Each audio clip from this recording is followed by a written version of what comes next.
The first thing most people would do if World War II started tomorrow is open their brokerage app. Not call their mom, not check on their neighbors, their brokerage app. Because that's what financial anxiety does to you. It hijacks every primal instinct and redirects it toward a portfolio that in the grand scheme of global conflict probably doesn't need your help right now. And here's where it gets interesting. Because while you're doing that, while you're panic selling your index funds at 6 a.m. and congratulating yourself for being proactive, someone else is doing something that looks from the outside completely insane.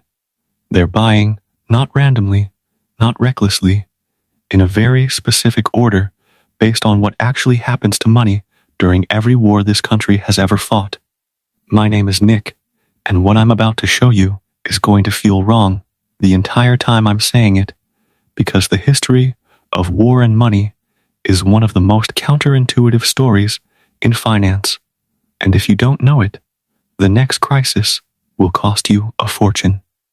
Before we talk about a single investment, I need to introduce you to the people who are rooting hardest for you to make the wrong decision. They're not foreign governments. They're not hedge funds. They're the financial media. And I don't mean that as a vague conspiracy. I mean it as a direct business model observation. Every time geopolitical tension spikes, viewership goes up, ad revenue goes up, engagement goes up. The more scared you are, the longer you watch. The longer you watch, the more money they make. Your panic is literally their product.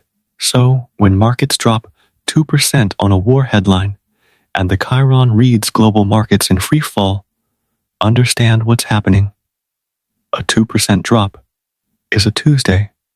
It's been called a free fall because free fall makes you click. Moderate pullback consistent with historical conflict patterns doesn't get the same ratings. Never has, never will. This matters because the financial media doesn't just report on your fear. It manufactures urgency around it. It finds the most alarming expert it can, gives them 17 minutes of airtime, and then cuts to a commercial for a brokerage platform that will happily facilitate your panic-driven trades for a small fee. The entire ecosystem, the news segment, the expert, the platform, the ad profits from you doing the exact wrong thing at the exact wrong moment. Meet Mark. He's a reasonably smart person with about $40,000 in index funds, a stable job, and a habit of watching too much financial news.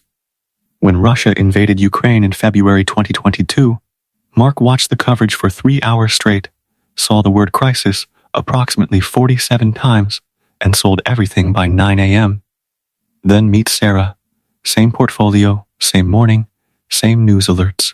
And Sarah read one data point that the S&P 500 had recovered from every single major conflict since World War II within an average of 47 trading days, turned off the TV, and went to work. Everything that follows in this video is the story of what happened to their money.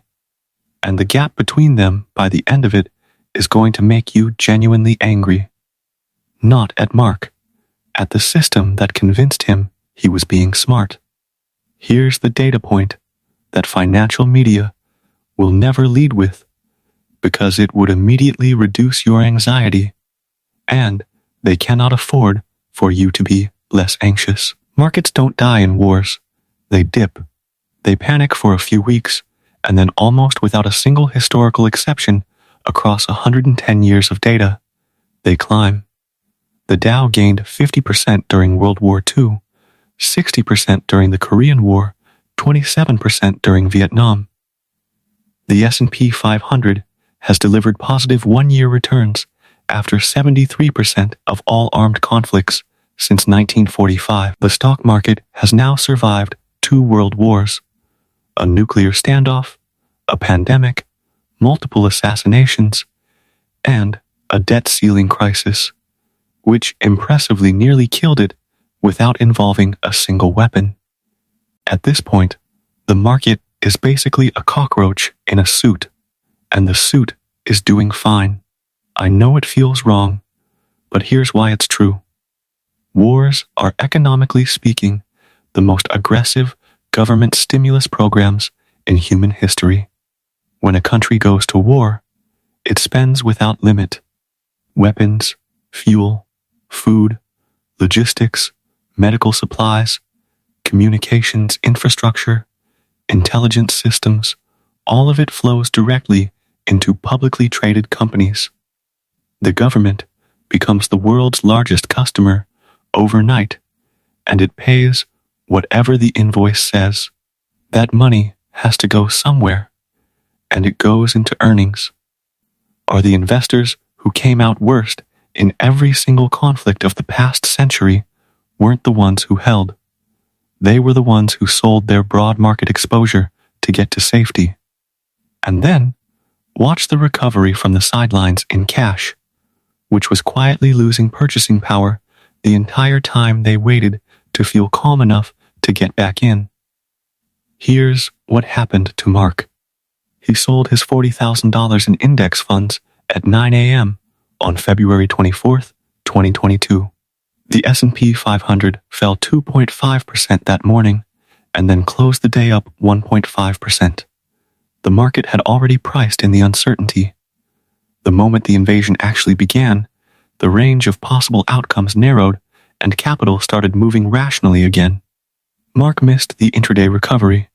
He sat in cash for 4 months. By the time he felt safe enough to re-enter, he'd missed the best stretch of returns, paid capital gains taxes on his sale. Here's the part that really stings. The financial news channel he'd been watching the entire time ran an ad for an investment platform in every commercial break. Sarah, meanwhile, did nothing. She went to work. She left her automatic contributions running, and then she made 3 specific additions to her portfolio that we're going to walk through right now in the exact order she made them. I need to pause here before the investment framework because there's something that will undermine every piece of information I'm about to give you if we don't address it first. You can know everything in this video and still make the wrong decision because the wrong decision won't feel like the wrong decision when you're making it. It'll feel like clarity. Here's what panic selling actually feels like from the inside. It doesn't feel like fear. It feels like you've finally seen through the noise. The market is falling. The news is bad as the situation is genuinely uncertain, and selling feels like the rational response. You hit the button and feel a wave of relief. You've done something. You're not just sitting there helplessly watching a number go down and then the market recovers. Maybe it gets worse first. Maybe it takes 3 weeks, but it recovers because it always has. And you're on the sidelines holding cash that's losing purchasing power by the day, trying to figure out when it's safe to get back in. The answer your brain gives you is always not yet. Once things settle, once there's more clarity, by the time there's clarity, you've missed the snapback. JP Morgan tracked this precisely. A $10,000 investment held in the S&P 500 from 2005 through 2024 grew to $71,000 if left untouched. Miss the 10 best trading days in that stretch. 10 days out of roughly 5,000 and you end with 32,000. Miss 30 days and you're essentially at break even for 20 years. 7 of the 10 best trading days in any given stretch happen within 2 weeks of the 10 worst. The crash and the recovery are practically the same event. The financial media knows this. They cover the crash breathlessly. They barely cover the recovery because a recovery is good news. And good news as a business model is basically worthless. Now, with that understood, here's what Sarah did, and here's the exact order she did it in. Most people, when they think about crisis investing, immediately think gold, which is the right instinct for roughly the wrong reasons, at roughly the wrong time, in roughly the wrong amount. Let's fix that. The order here matters because each step creates the foundation for the next one.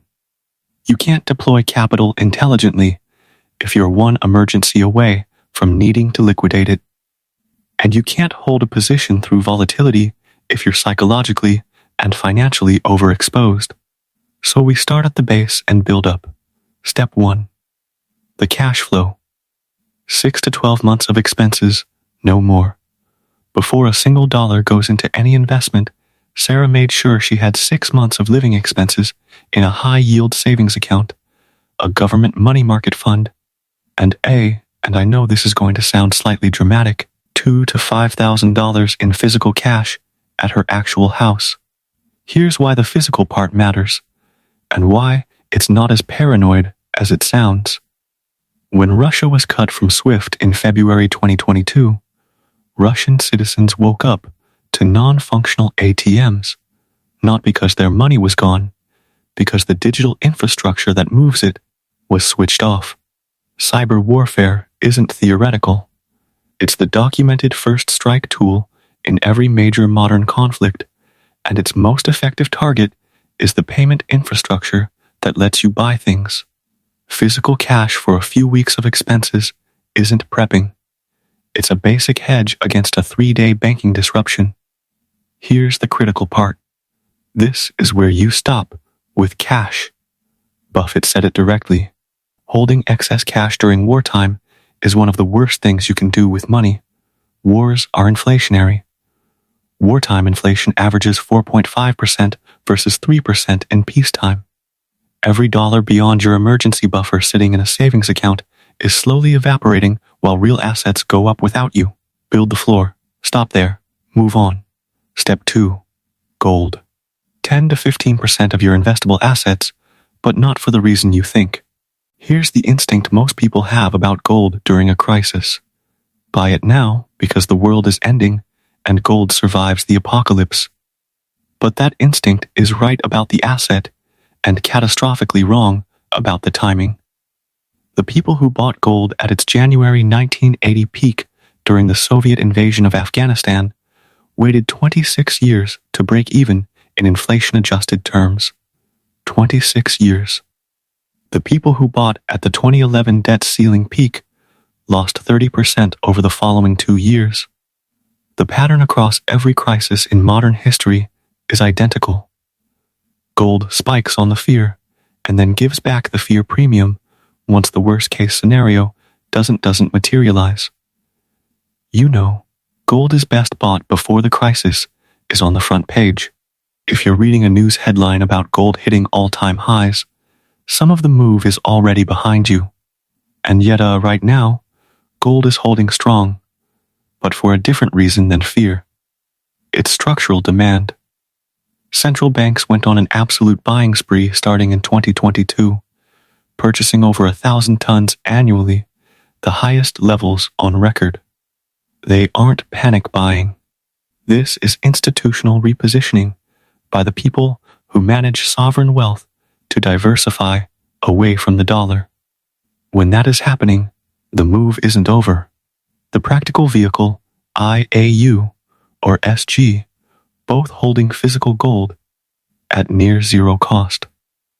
Keep a small slice, 5% of your gold allocation, in actual physical coins. Not for the apocalypse, for the scenario where digital infrastructure is disrupted for 2 weeks and something tangible has immediate value. Sarah bought EO. She already owned it before February 2022. She watched it climb toward $2,000 an ounce while Mark was watching his cash sit still. Step 3. Defense 10 to 15%. This is the trade that wartime history hands investors every single time, and most people don't take it because it feels uncomfortable, which is understandable. And profiting from weapons manufacturing doesn't fit neatly into most people's self-image. The financial media, to their credit, will sometimes mention that defense stocks go up during conflicts. What they won't tell you is the magnitude, because the magnitude is embarrassing for everyone who didn't own them. Rathon gained 37% in the week after 9/11. A $10,000 investment split across the top 5 defense contractors on September 18. 2001 was worth $97,000 by August 2021.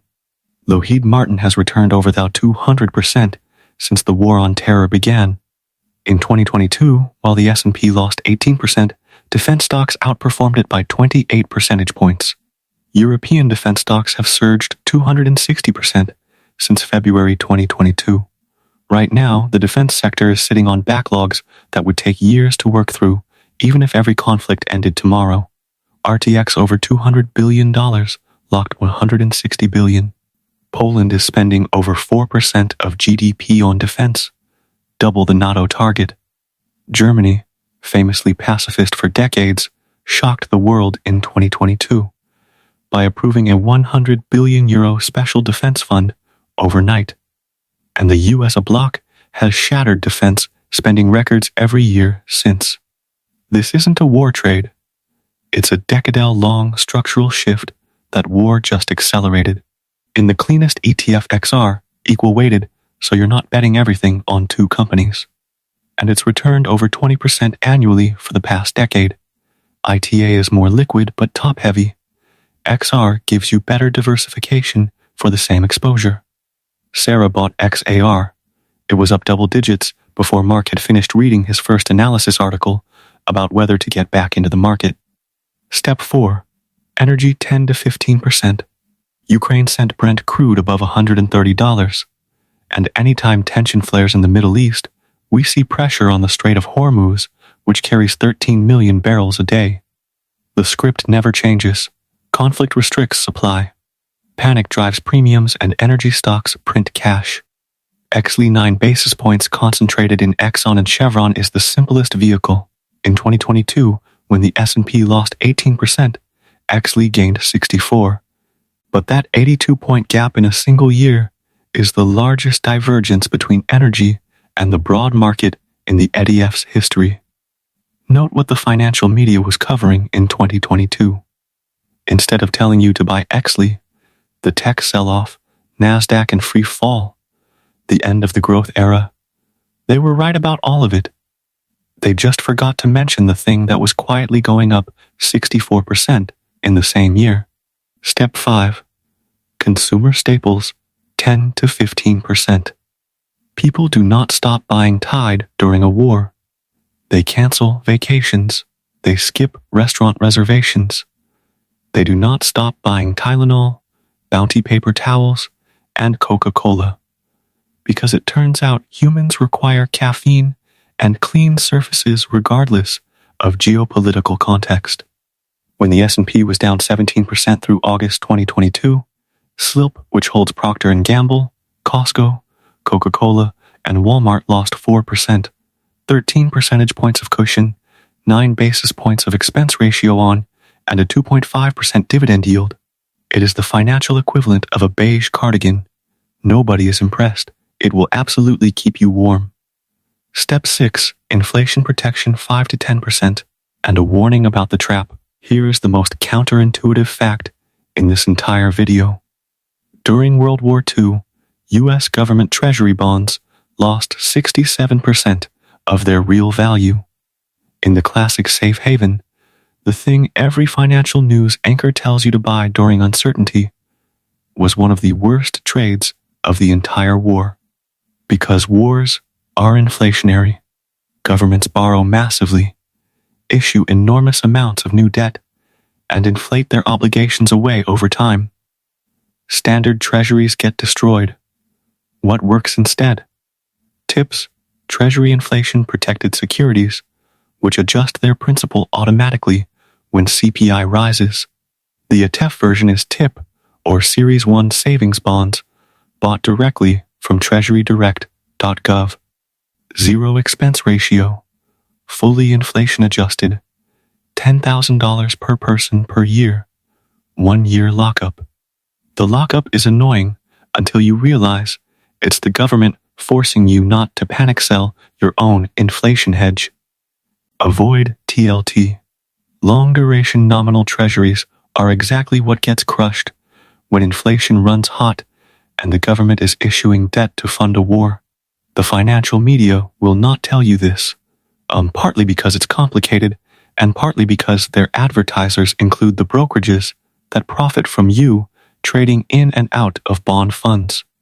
And the one thing you absolutely do not touch, your index funds, your VO, your VT, your SPY, untouchable CFA Institute data across every major war, found that large cap stocks returned 11.4% annually during wartime, higher than the 10% peacetime average, with lower volatility. The war economy is a stimulus economy. If the government becomes the largest customer in the world overnight, and that spending flows into earnings, keep contributing automatically.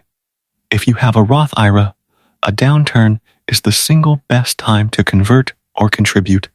You're buying tax-free growth at a discount.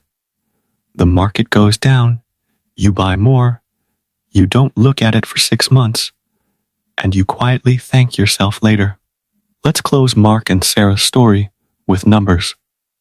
Mark sold $40,000 in index funds on the morning of February 24th, 2022.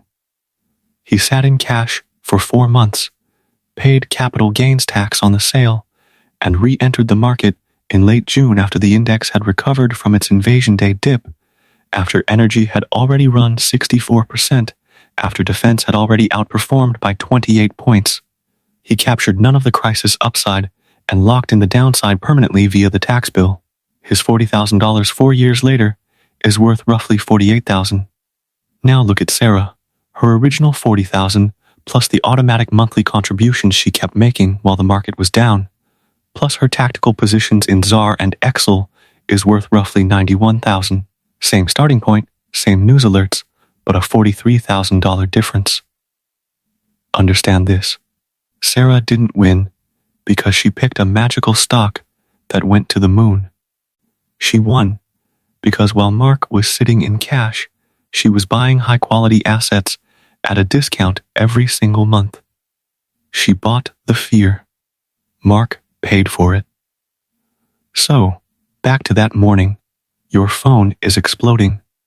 The chirons are red. Some analyst with perfect hair is explaining why this time is categorically different from every other time the market has recovered. The person without a plan opens their brokerage app, sells everything, feels briefly smart, spends the next year watching the recovery from the sidelines, while the financial channel that scared them into selling runs ads for the brokerage platform that processed the trade. The person with a plan checks the structure they already built, the cash floor, the gold, the defense, the energy, the staples, the inflation protection, the untouched index funds, puts the phone down, and makes coffee. One of those people builds wealth. That's the other funds the system that was designed to prevent them from doing so. The time to become the second person is right now, not when the missiles are flying. Now. If this reframed anything for you, hit like and subscribe. It's free. It takes 2 seconds. And unlike the financial media, I don't profit when you're scared.